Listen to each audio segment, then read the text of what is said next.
trying to figure out ultimately what is. It's still a mystery as to why it took them.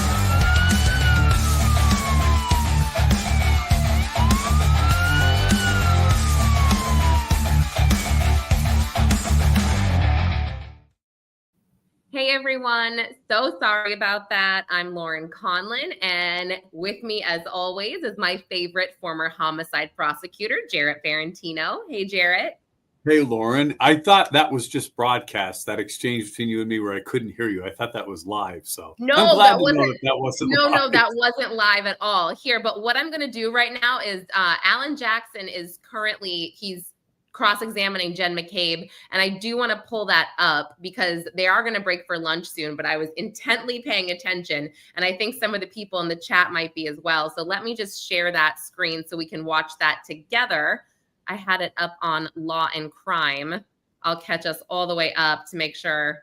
Let's see what they're doing.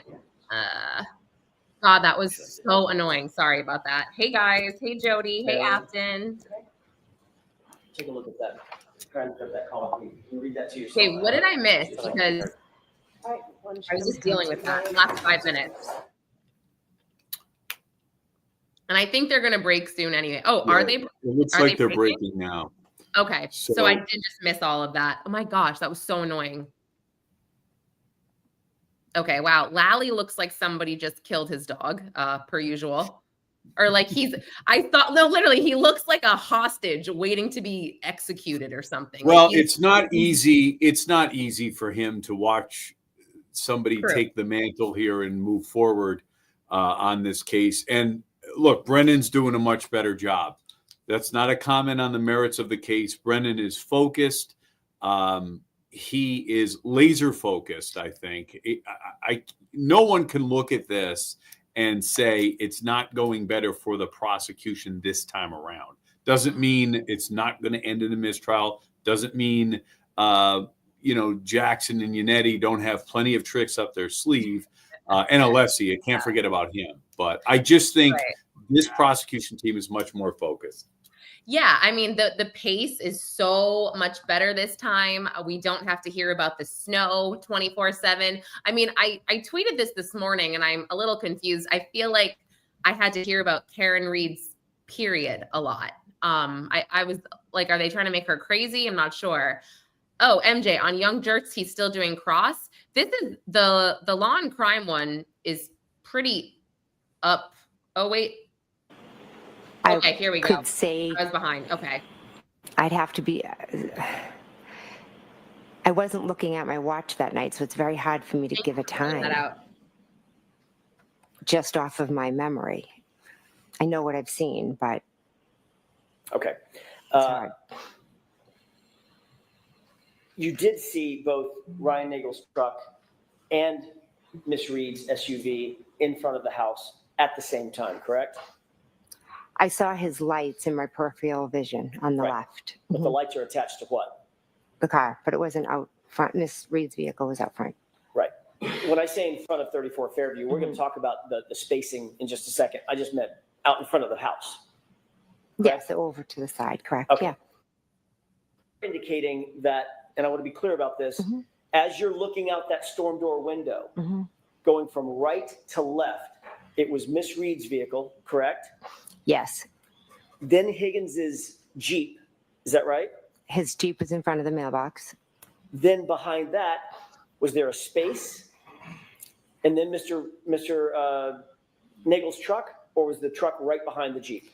That's what I can't tell you. I just remember seeing lights. I didn't look over and pay much attention to it. I was just quickly looking at the Miss Reed's car, and then I went back and sat down. Do you recall testifying at a prior hearing that it was, your perception was Miss Reed's car, her SUV, the Jeep, a space, and then Mr. Nagel's truck from right to left? I remember Mr. Nagel's truck over to the left in my peripheral vision. I can't give you an exact location. But there's no question in your mind as you sit here that Brian Higgins' Jeep was between Brian Nagel's truck and Miss Reed's SUV. You remember that very clearly, correct? I know that this Miss Reed's vehicle was here and there were lights in my peripheral vision over here. I wasn't, I just was looking quickly. So let me ask you a question again. Okay. Assuming that the lights are attached to something, Brian Eagle's truck, we've already established. They're both Mhm. like so What nice you're with looking each at, other. when you look out the storm door window, is Miss Reed's For truck, now. Yeah. or SUV rather. Right. So just behind that is to the left. As you're looking at it, Mr. Higgins' Jeep, correct? And behind that, Mr. Nichols' truck. You remember the Jeep being between the truck and the SUV? Right? I remember looking out the window. It was dark. I remember seeing lights over to the left. That is what I remember.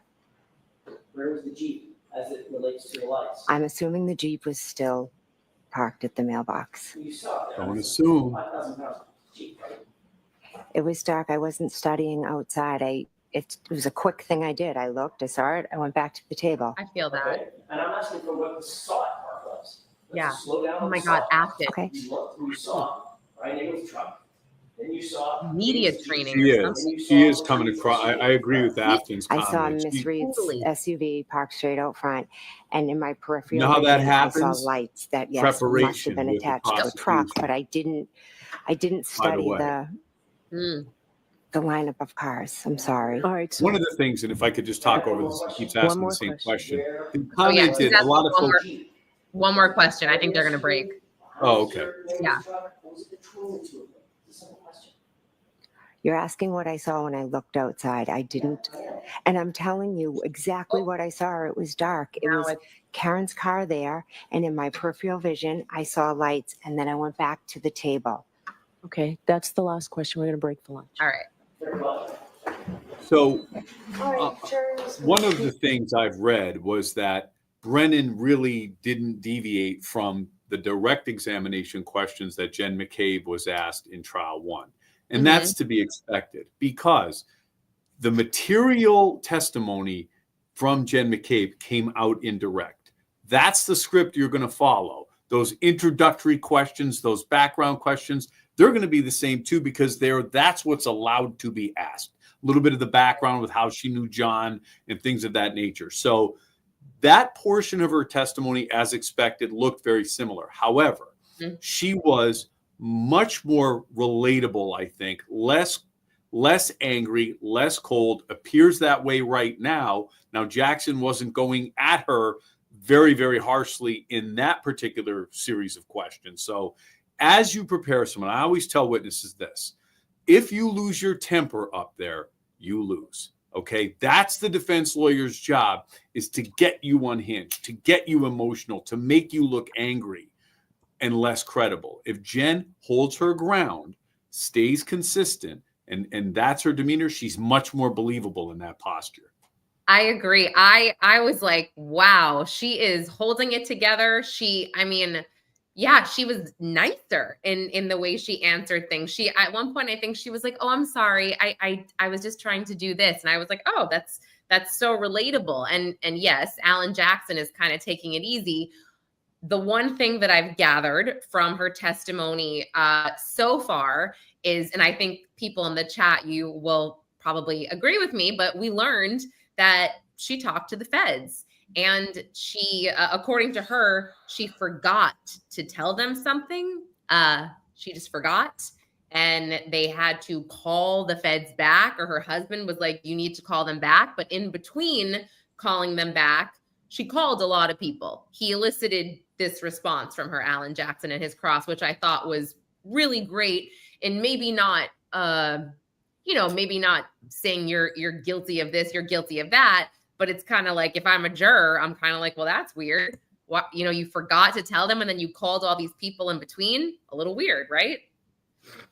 Well, so you're saying she called them back to clarify a fact or something she misrepresented or failed to tell them.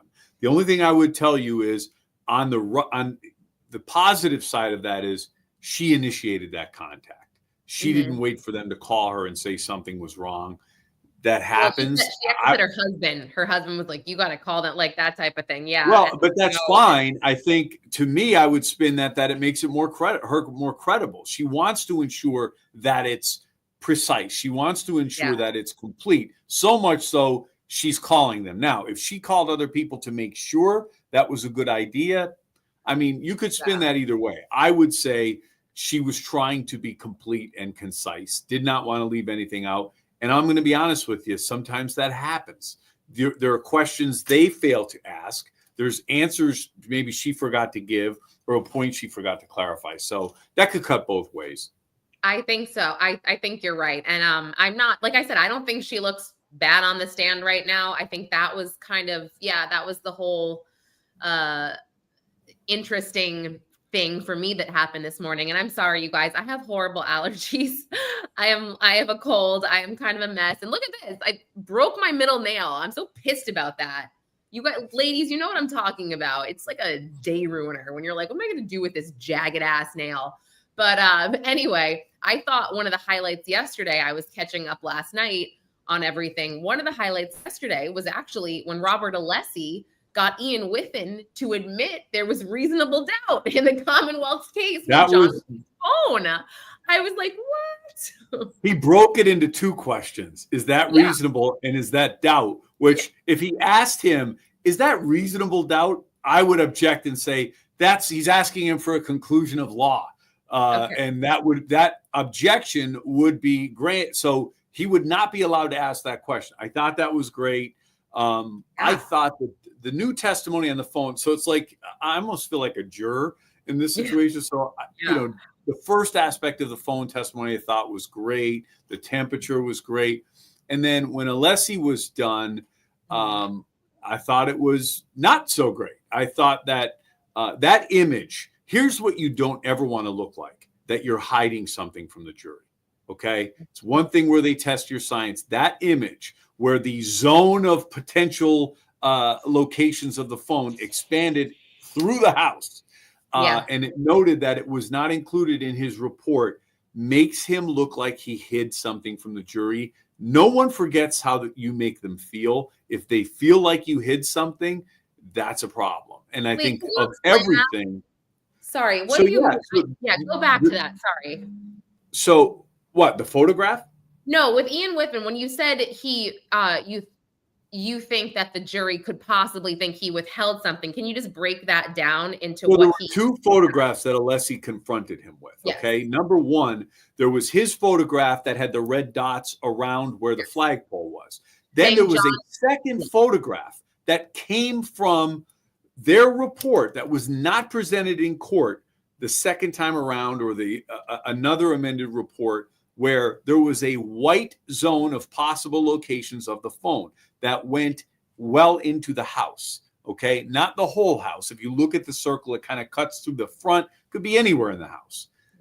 The point was that particular photograph came from Wilhelm's, his documentation. And my sentiment is, if the jury looks at that and says, you withheld that from us, you didn't show us that was hidden from us by you, that cuts very badly for him, I think. So that initially went into discovery, but they just never used it. The Commonwealth never used it. I don't know if it wasn't attached to his final report for trial was no doubt the photograph with the red dots was there, and that was a major component of the Commonwealth's case. It was a big part of Hank Brennan's opening. Okay. But when you then pull out this picture that says, hey, this is literally how it went down. So this is the house. This is the flagpole, right? Could you see that? And then all these dots were around the flagpole. And this was the zone of where the phone could have traveled under their first picture. Defense gets up, shows him his own picture and says, that was the zone into the house, which changes everything. Then they attacked basically the proficiency of his testing of the temperature, the fact that he couldn't tell whether or not didn't know whether or not there was a cover on John's phone, all these different things, which really kind of knocked some doubt into the temperature readings.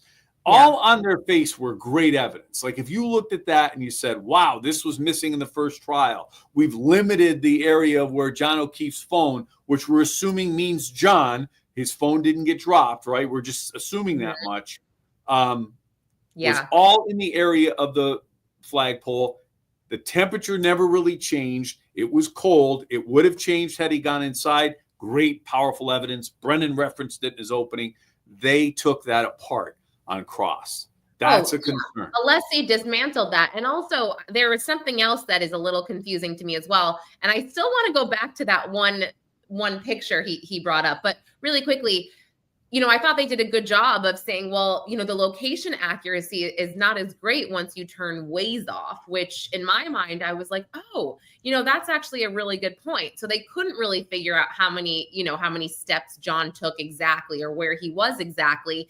And then the other part of the temperature, I don't know if you remember this chart, they showed, the temperature dropped, right? But then I think it was like a few hours or whatever time it was, it dropped, like it plummeted, and there was no rhyme or reason. And you're just like, well, that doesn't make sense either, that it would just go from. Well, if the phone powered down, it wasn't giving any, the argument would be the phone at some point powered down, and then the battery just was totally cold. It wasn't being warmed by the operation of the phone. That was one thing I'd seen.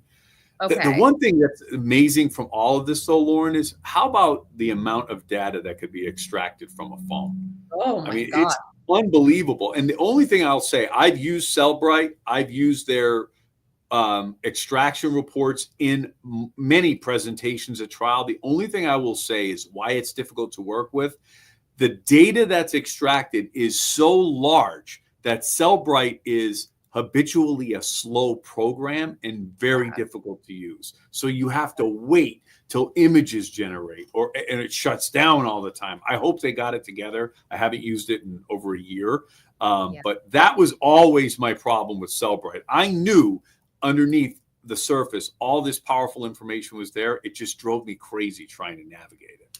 But you, as a prosecutor at your office, you guys use Cellbrite pretty much for. Oh, absolutely. And it comes from, we use it because the police departments, like the Pennsylvania State Police, the larger departments in northeastern Pennsylvania, they use Cellbrite. The FBI uses Cellbrite. So, I mean, we inherit what they're using in the field.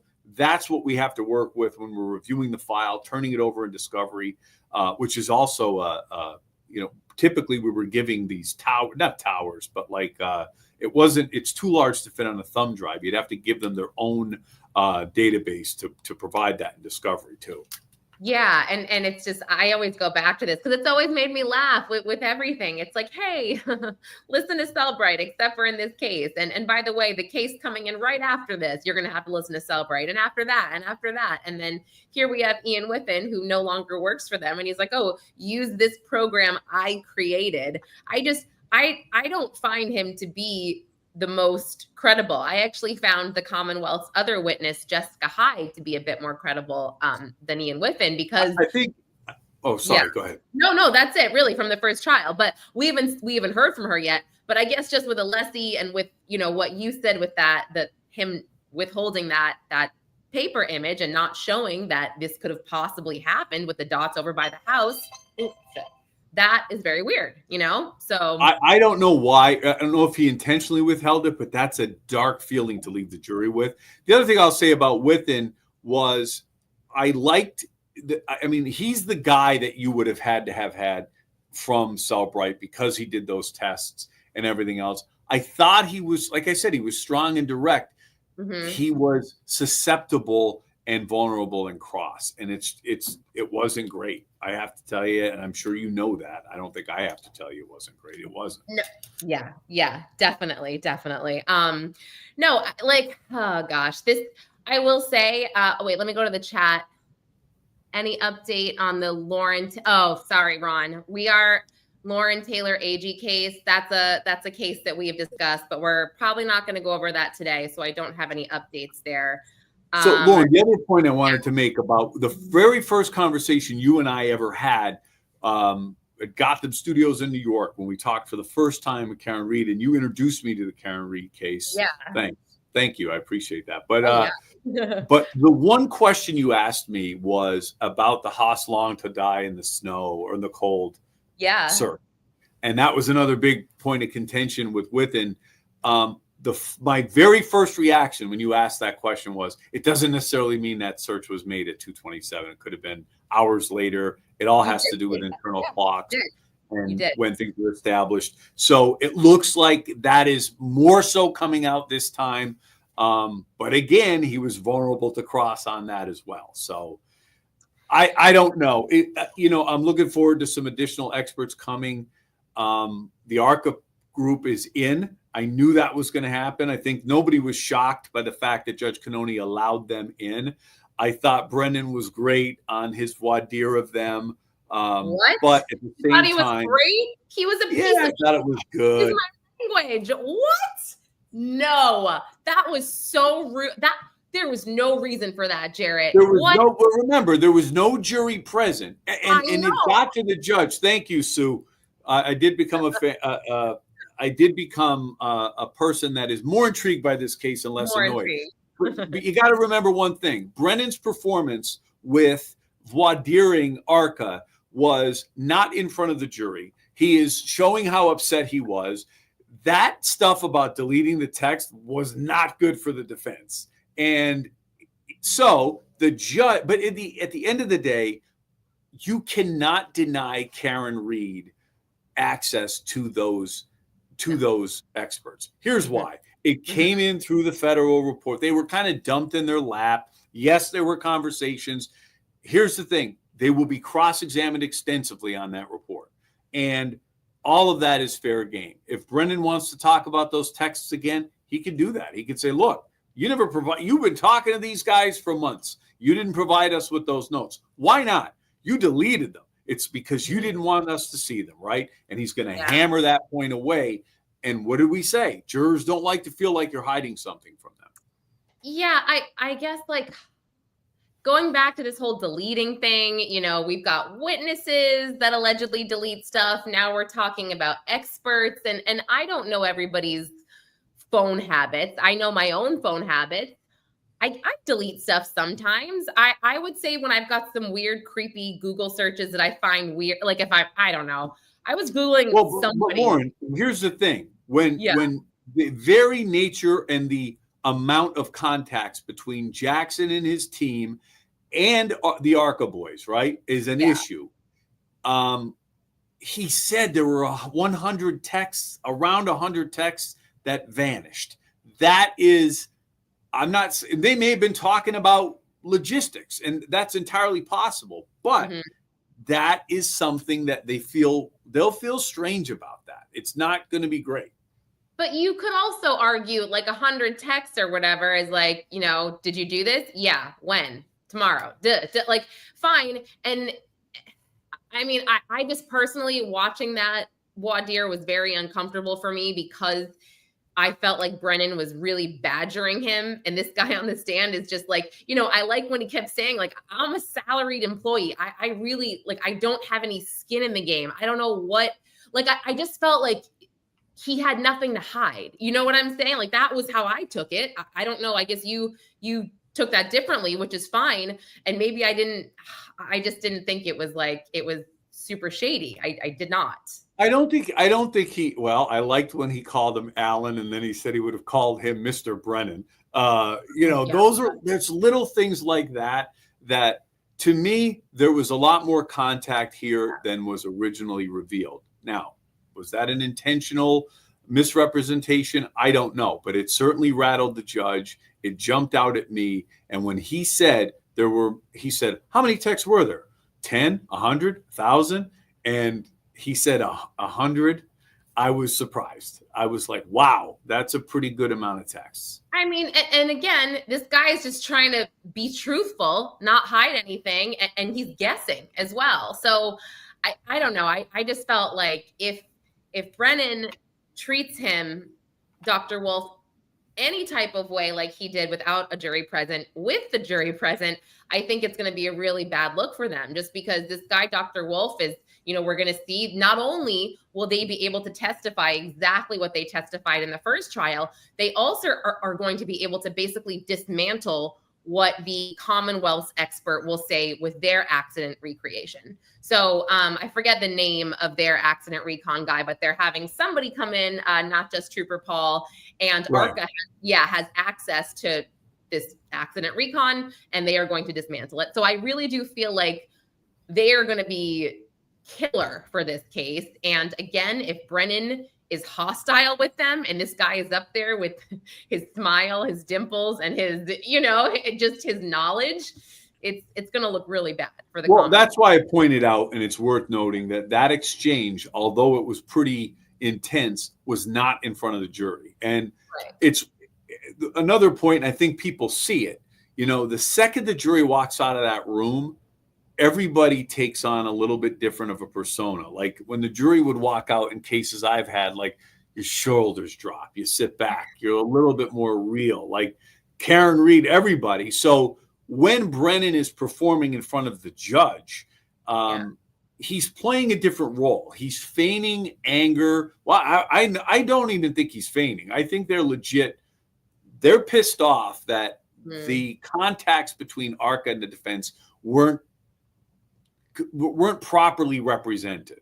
And they have to be outraged because they're asking for an extreme result, which would be the suppression of that evidence. So, look, I get what he was trying to do. I agree it won't serve him if he takes that rough of an approach with ARCA in front of the jury. I always looked at experts a couple different ways. The way I always took issue with an expert was I would never try to go head to head with an expert because I'm not an expert in accident reconstruction. I would have my own expert draft the cross-examination questions for the expert. And that's a powerful way to do it, because I'm not to say I'm a moron when it comes to some of those things, but if you think you're going to prove Dr. Wolf wrong because you read a couple of books on accident reconstruction, if he's worth his salt, he'll be able to take you apart at the limbs. Oh yeah. No, I rewatched that a few times and I was just very I guess I didn't understand why the hostility. Why was this so? It was a badgering beatdown, and I just thought it was really inappropriate. And I get it, in terms of the defense can really, come at witnesses and badger them, but also to me, that's what cross-examination is. You're ready for that, right? This was not necessarily a cross-examination. This was pretty direct. So I felt uncomfortable, but again, I'm not a lawyer, so maybe that is what happens. But you know what? I think it's a valid point. His goal was to get him unsettled. And I think he did. And I thought Dr. Wolf held up pretty well. I mean, like you said, he was smiling.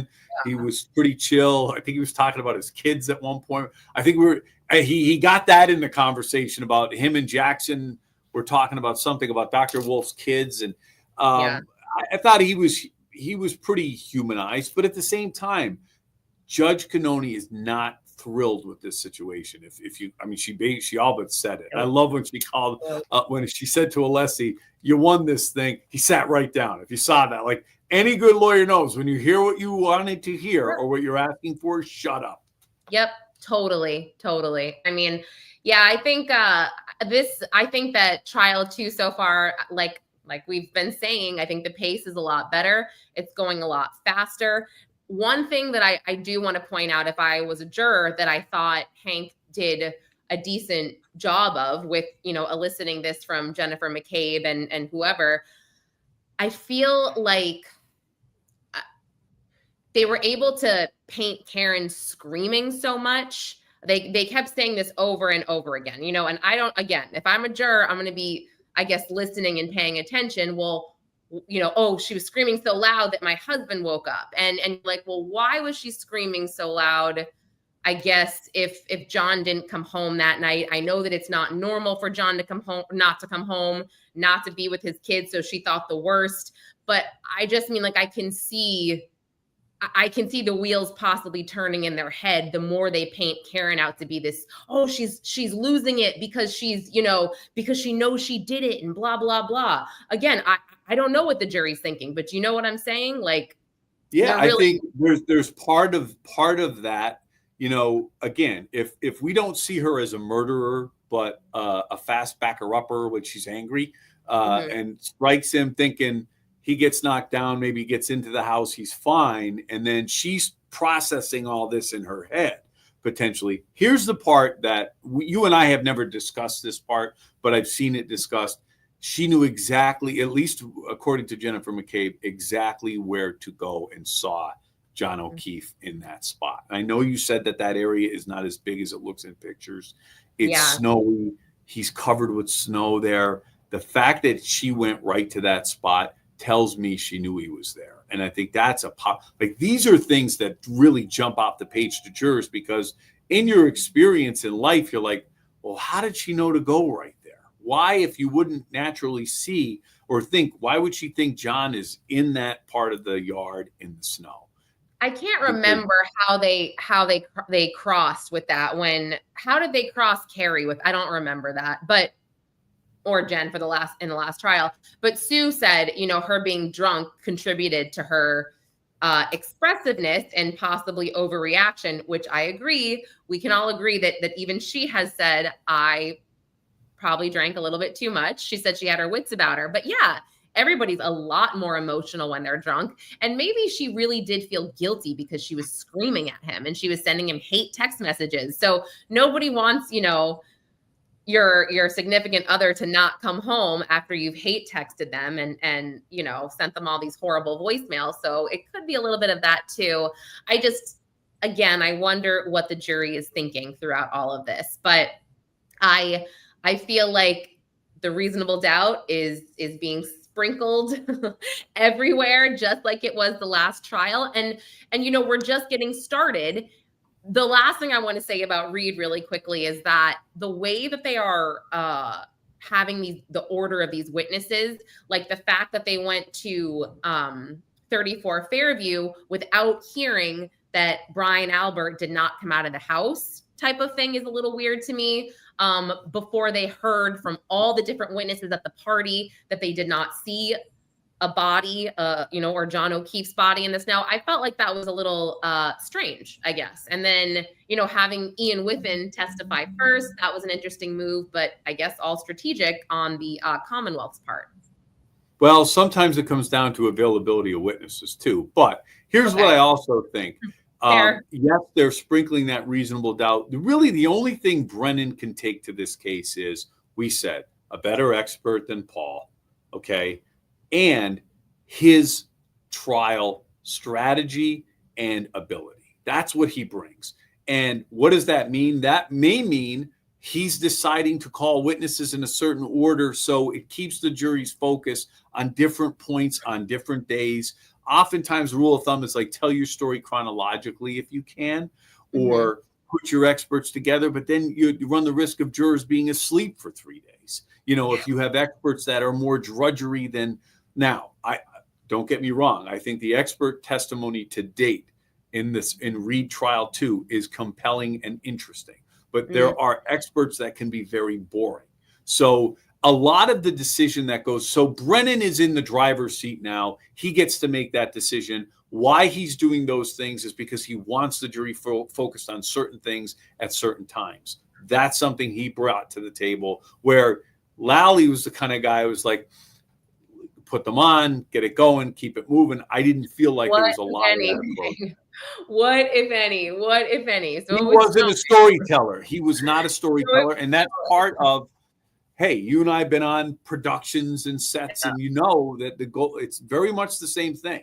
You got to tell a story, and a compelling story. So true. It's so true. Whenever, you do a crime television show or whatever it is, they always want you to leave off with that cliffhanger, or that, like, let's capture the audience and keep them hanging on to our every word. But nope, that was definitely not Adam Lally. Not at all. No, he doesn't care about, I told you, I know prosecutors like that. He could care less about that stuff. And he's more interested in the law and that aspect of the work, which is equally as important, but you got to you don't sell the steak, you sell the sizzle, as they say, right? So no, definitely. Well, I think we can put a pin in Reed for a little bit. I know I will be paying close attention after lunch But, I thought we could just quickly discuss Harvey. I was there yesterday and they still have not gotten to cross-examination. That is what I was looking forward to most. I have somebody who's supposed to be texting me, I think he is, if they're going to get to cross after lunch. And I was going to possibly pop down there, but I'm not sure. But I have to say, the judge literally told the ADA yesterday to hurry the hell up. Her direct was so brutal, Jarrett. I texted you. It was the foundations she was setting. It was taking forever. But more importantly, I felt like she was not painting Miriam Haley out in the best light to the jurors, who all looked like they were working class people. I don't know if they've ever left New York. I don't know what kind of lives they've led, but they definitely don't look like they led the type of life this woman led, Miriam Haley, where we're looking at her planner and she's like, oh, well, that's the Cannes Film Festival. And then that's our trip to Saint-Tropez. And this is when she's allegedly like a star. I don't know who lives a life like that. My God. Really? No. And at this point, she's like a starving production assistant. They're trying to paint her out as. And just, to be clear, I'm not saying that doesn't mean because she lived a certain life, she couldn't have been allegedly raped. I'm not saying that. I'm just saying to set the foundation for these jurors, it wasn't great. We're looking at her planner where she's like, oh, that's my hair appointment. That's this. I went to this party. I met this man who hooked me up with this guy and then hooked me up with Harvey. And I'm kind of like, all right, so where are we supposed to sort of start feeling badly for her, with these foundations? And then she talks about her first meeting with Harvey where he asked her for a massage. And she thought it was a work meeting. She needed work. And she says, no, I'm not going to give you a massage. And he says, well, can I give you a massage? And she says no. And then she describes leaving crying. Like she left crying. She said she felt humiliated and used and that he didn't take her seriously. And then he ends up getting her this job on Project Runway. And after Project Runway, which she worked on for 3 weeks, the end of the run, he invites her to a hotel to get drinks. And she's talking about this. And the prosecutor's like, well, did you go? And she's like, yeah, I went. He's a powerful guy with connections. And then her words exactly, because I was tweeting it, she said, why wouldn't I go? And I'm like, well, because you just said like 5 minutes ago that you were humiliated by him and he didn't take you seriously and he asked you for a massage. So it's strange. Like I just didn't, I'm not following, I guess, where the ADA was going, it was odd. Well, but I think here's when you're telling that story, one of the other things you want to do is make, and certainly a witness as critical as she is in this case, you need to make her relatable. If she's not going to be relatable because she's at the Cannes Film Festival or, having high tea with this one or that one, you need to find other ways to make her relatable. And if she says, look, I was excited about this meeting, the first meeting. I believed he respected me. I believed, like anyone else who wants to make it in a career, this was a tremendous opportunity. And I went in and I felt used and I felt manipulated. I felt taken advantage of and I was humiliated. Now, that alone, somebody who goes to the Cannes Film Festival, somebody who has the life she was starting to live, when you're humiliated, everyone can relate to that. Here's what they can't relate to. Right. Going back to be humiliated again. So the way you explain that away is, here's the answer to that. Yeah. I was trying to make it in this business. I was willing to suffer certain slings and arrows along the way. If it meant I was going to feel bad, if this guy was somewhat disrespectful to me, I was willing to take that. People could relate to that. It's like, who hasn't taken shit from a boss, for the hopes of keeping a job? Now, that's the answer. If they try to sugarcoat it or play it any other way, you can't have it both ways. It doesn't mean she deserved what she has alleged has happened. It's a phenomenon we see in a lot of cases. It was present in the Cosby case. It was present in every Harvey Weinstein case. So there's a phenomenon where people maintain relationships with their abuser. They maintain relationships with someone who's ultimately even convicted of assaulting them. It's a psychological phenomenon, but you need to make her relatable. That's my point. She needs to be able to explain that. she needs to watch some of her words. I don't think that the ADAs worked with her enough on some of her testimony, because she said, like, when Harvey was trying to come up to her apartment one time, she actually said, like, I didn't want him to come in because it was messy. And then the ADA is like, yeah, but like, also you're not attracted to him. And then the defense is like, dude, objection. You've asked 3 or 4 times if she's attracted to him or not. We know that she's not. She's already said it. But like, another thing she said was she didn't want him to do anything to her down there because she felt like she wasn't ready. Like she wasn't, I'm not even talking about a period. I'm talking about maybe she wasn't groomed, whatever. That's another weird thing to say. Like, why? But Lauren, those things, but again, as unpleasant as some of that is, it's relatable and it's credible. This is someone who's up there talking about difficult things. The way to ask the question, though, if she said, I didn't want him to come up to my apartment because it's messy. It was messy. Also relatable, I might add, by the way. Totally, and the next question from the ADA is that the only reason? Not, but you weren't attracted to him. No, because the that's ADA, the one that's leading. The way to ask, you say, is that, Miss Haley, is that the only reason you didn't want Harvey Weinstein to come up to your apartment because it was messy? What am I saying to her? I'm like, you better have another reason. And you better tell me. The judge actually had kind of reprimanded her because of the way it was, like the whole ask it differently, like 20 times over. And she was like, you could tell the prosecutor had this thing where she's like smiling and then she's like, okay. And then she would just, adjust her question. But pretty much by the end, the judge was so over it because she's like, so, we're looking at pictures of the apartment. And she's like, so this is the bell that he didn't ring. And the judge is like, okay, we've established he came up to the apartment. Can we just get there? And everybody in the courtroom was just like, holy shit, this is ridiculous. Like it took. That's exhausting. I don't know why people feel like they need to prove every point beyond a reasonable doubt. You need to prove the elements of the crime beyond a reasonable doubt. You don't need to prove that the apartment has a door and there's a bedroom in an apartment. I mean, that stuff is exhausting. And by the way, jurors lose patience because you're not at cross-examination yet because she wasted a lot of time in those direct examinations. Get to the point. Keep your story. I mean, it's like any other thing that drones on. I think my answer right now is droning on, but any other thing that drones on, you're going to lose interest.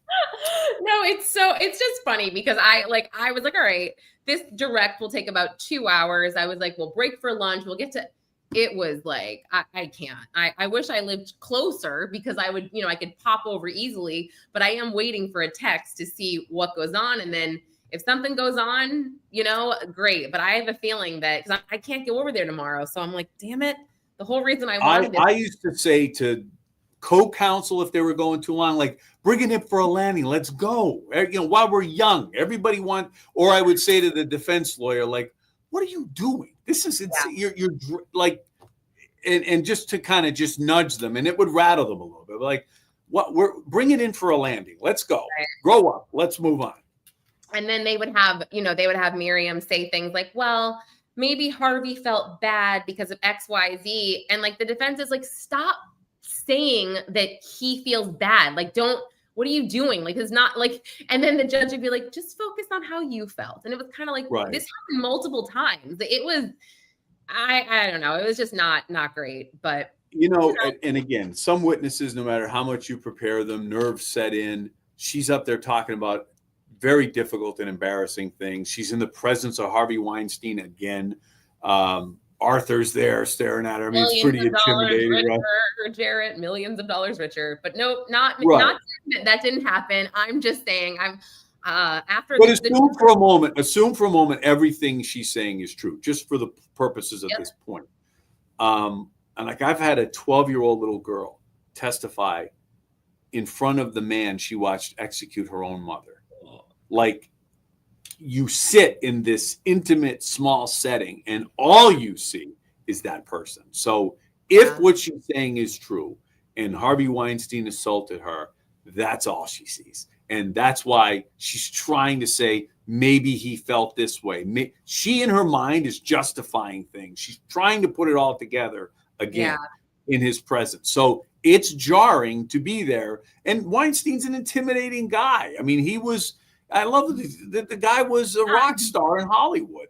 You know, and there's no ifs, ands, or buts about it. And that all factors in too. And like I said, Arthur is a high-powered criminal defense lawyer in the big city. That's intimidating too. The women on his team were actually a bit scarier than he is, believe it or not. I was like, wow. Yeah, no, I give these women credit. They are referring to this as, I've seen a little bit coerced sex because it's third-degree rape. And I'm kind of like, coerced sex? I was discussing this, that I forget with who, but it's like, that sounds wrong, but it doesn't necessarily sound like a crime, but it does sound wrong. It sounds wrong. Don't get, Look, I mean, that's that power imbalance and tit for tat, bargain for exchange, quid pro quo. That's part of what that is. It's tough. You know, getting to prove a case like that is tough. It's also tough because when you're looking at society's norms and you have regular people, jurors, not trained lawyers, not judges looking at this, it's a tough sell. It's not an easy case to get a conviction on. Hard to predict where this one's going to go, but I don't know that Harvey's really going anywhere because of his California issue anyway. Yeah, no, and that is under appeal, but we'll see. So just quickly, do you have any updates on Kohberger that you can share? Because I have not been in that world this week. Well, yeah. So the court ruled that the death penalty is still on the table, and that Kohberger is subject to execution via firing squad in Idaho. So that's a huge thing. His potential defense or mitigating defense to the death penalty, that he is on the autism spectrum, did not carry the day.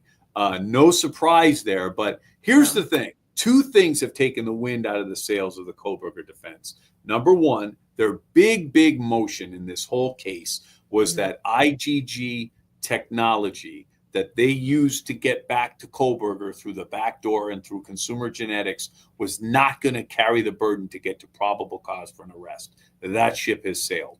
Now you got to accept the fact that Kohberger's DNA is on the sheet and in the house. Major problem number one. Problem number two, this health and mental health infirmity is not getting anywhere with the death penalty. Kohberger is facing death, and he's facing a likely conviction because of that DNA and a multitude of other pieces of evidence. One thing Nancy Grace was talking about this week, she was on Megyn Kelly's podcast and did her own show on this, is that Brian Kohberger's mother may be torpedoing the defense because she doesn't want her son to plead guilty.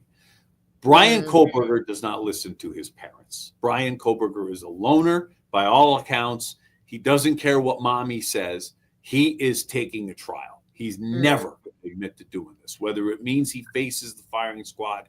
He may not believe he even did it in his mind at this point, but I don't care what anybody says. Brian Kohberger's mommy is not driving the bus on whether or not this goes to trial. She's not. I would agree with that. Okay, that's very helpful. Thank you. I needed an update like that. And then let me see. Oh, what is this, MJ? Grandma Gotti has a hearing at 4 p.m. Yeah, Donna Adelson. I am not up to date on that. I follow, you know who I follow? I love to follow Shaming of Jay for all of that stuff, because even though he doesn't stream as much anymore, he's got those memes ready, and I always know when there's an Adelson. I'm going to watch. I'll be sure to watch that. I did follow the Adelson case. I did the Adelson case on the Vinnie Politan show one night. Of course, if any of the folks with Court TV are watching, whenever you ask if I know anything about a case, inevitably I say yes, whether it's true or not, which means I spend the next 4 hours freaking out. So I'm like, well, geez, how long will it take to learn this? I made that mistake on the Adelson case. So I literally spent 3 hours listening to podcasts on double speed I knew about it. I had no idea about Wendy and everything. So I have since been keenly watching. It's that we should do a show on that and just go over all of that. And that would be really interesting. But I quickly just want to close out. We can end a few minutes early too. Right now my phone is blowing up. I feel like this week has been so weird and crazy. And actually, I am spending the weekend at my parents' house in New Hampshire. So I will be going to Dedham on Friday. Obviously, I cannot get a spot in the courtroom, but I'll swing by. I'm doing some media in the afternoon nearby as well. But what I will be doing is I definitely want to drive by again 34 Fairview. And I didn't last year when I went, I did not take any photos or videos. I didn't have a YouTube channel. I didn't really have anything but a podcast audience to share it with. And now that I have you guys and some video, I will take video because I think it's important for everyone to see that it's not as big as you all think it is. So it makes, for me, when I saw it, I was like, whoa, it's even more wild. One, no one came outside. And two, nobody saw a 6-foot man right here when the driveway is right here. So I will take some footage there. But anyway, I wanted to just quickly comment on Angie Solomon, her hearing yesterday. I am working on another podcast episode for corruption with an update there, but they played the recording between Angie and the hitman. And by the way, she pled not guilty. There's also an informant that is kind of on the recording for a minute, but you don't hear that much from him. But Jarrett, I don't know if their case is as rock solid as I originally thought, in terms of, it did feel like a lot of the questions were leading. He says, well, what do you want? What do you want me to do? And she says, well, he should be in jail or under the ground. And then she goes on to say like why and how bad he is. And she names some pretty serious, some serious allegations. And then, yes, Marnie, you will. And then he says, okay, well, which is it, under the ground or in jail? And she just like, under the ground. Like she kind of, and she never actually says, I want you to kill him. Never says that. And then when he finally says like, it's done, when you walk out of here, it's done, he's going to be dead, she does start to cry. She says over and over, she has no money, but she can pay him when the trust fund, comes through. But the biggest thing for me was that she kept saying, and he kept repeating it, that she wanted him to disappear, which is almost like, well, a defense attorney could poke some holes in that, sure, right? Well, look, I grew up in northeastern Pennsylvania. When someone says they want someone to disappear, that means like vanish off the face of the earth. So yes, no, and the judge said, yeah, there's probable cause here. We got that. But I guess I'm like, well, wait a minute. If somebody disappears, you don't just get trust fund money if they're not considered. I was kind of confused at all this, where I was I think right. I think that it may cast doubt on motive, or was disappear just a statement instead of like oftentimes that's how these conversations go. You could never really, sometimes you don't get a recording of the conversation. You have it here. You have the promise of payment. Yeah. You have an acknowledgement on her part that that's truly what she wants. She wants him under the ground, which is death. It's tough. We both know she's busted up over everything that's happened in her life. You certainly know better than I, having dealt with her, talked with her, come to know her. But look, this family is under a dark cloud. This is not a great situation, but that's a powerful piece of evidence, that recording. I know it's not perfect, but it's going to carry the day. Yeah, no, it is. It is. We don't know the backstory yet, like of how this all happened, so there's a lot, again, and just going back to the car registration. It's not a title. You can give the registration, but you can't transfer ownership through a registration. I think if she had a good defense attorney, their case is, I don't think it's super strong at this moment. However, I was emailing with the county clerk or whatever, and she said, oh, the case has been kicked over to circuit court. The next date is not until July, like the next hearing. And I'm like, uh-oh. They had mentioned that she wanted 2 other people dead. And I had a feeling, just from what I had gathered through some research and whatnot, that these people might be, possibly politicians or in a place of power. And I could definitely see that being kicked in front of a grand jury type of thing, because they just want to nail her, and maybe they think their case isn't so strong here, right? But her public defender was like, well, she didn't mean what she said. I'm like, oh, are you defending a preschool? Like what? I'm not a lawyer, but I feel like what? Look, I don't know what other options he or she has based on your voice. I'm going to assume it's a he, but I don't know. Those are tough cases to defend. I mean, it's clear to me. Those are all the magic words. You know, the risk here is a jury may feel sorry for her and be like, look, and they convey what she believed at some point, why she was doing this. That's really her only hope. Yeah. And I misspoke. You were right about the maximum sentence. I said it was 30 years. Under the section she's currently charged with, and the fact that she has no prior record, it would be the 7, like you said. I wouldn't want to. I wouldn't want that hanging out there. I was wrong. It was like I said. I misread it. We corrected it. That was fine. I mean, yeah, like I said, it's a bad situation. And even the judge yesterday, when he lowered her bond to $250K, but and that would be no phones, no internet, house arrest unless court. Excuse me. And he said, like, you know, ma'am, this is one of the most serious charges, like aside from murder. So it's like I said, think about it this way. This is what I would say to the jury. Angie Solomon did everything she needed to do to ensure that her ex-husband it's Grant Solomon, right? The husband, the ex. No, Aaron Solomon. I mean, Aaron. So Grant's the son. Yeah. She did everything on her end to ensure he was murdered. In her mind, she set that in motion. She committed, she had the intention, and she committed the act of payment. That's it. She's guilty. At that point, an act of payment, a promise of payment is an act. I don't know. Like I thought she gave him the title. The registration, and she gave it to her like whoever this informant was, she gave it to them, and then they gave it. Right. So that's when I say the act, that's the substantial step in furtherance of the act. These solicitations are weird, but I don't know. I've had 2 where they were recorded like that. One was wrapped up in an entirely different murder. The only case charge we didn't win on a pretty large prosecution was that. Because they didn't believe that particular witness and it was not recorded. In a related case, we had it on a recording and it pled out.